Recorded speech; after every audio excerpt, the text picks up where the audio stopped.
Ce char russe avance dans les rues de Marioupol. La scène est filmée par un groupe nationaliste ukrainien. L'engin est frappé et quelques instants plus tard, ce soldat en bas de l'image se rend courant, puis s'enfuit à plat ventre. La résistance est acharnée.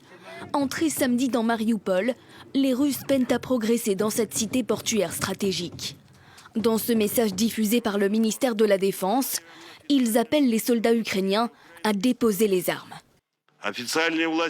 Nous demandons aux autorités officielles de Kiev d'être raisonnables et d'annuler les instructions données précédemment qui obligeaient les militants à se sacrifier et à devenir les martyrs de Marioupol.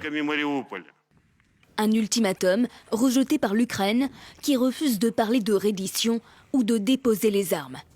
Pilonnée sans relâche depuis 19 jours, Marioupol a des allures de ville fantôme. Une école d'art où 400 personnes étaient réfugiées a été bombardée. On ignore pour le moment le bilan de cette attaque.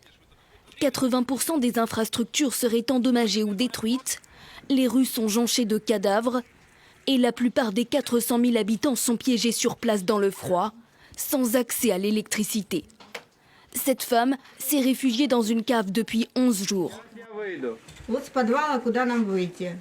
On cuisine à l'aide d'un feu. Pour l'instant, nous avons de la nourriture et du bois, mais dans une semaine, nous n'aurons plus rien. Qu'allons-nous faire ? Les Nations Unies dénoncent une situation humanitaire extrêmement grave. Les habitants sont confrontés à une pénurie potentiellement mortelle d'eau et de nourriture.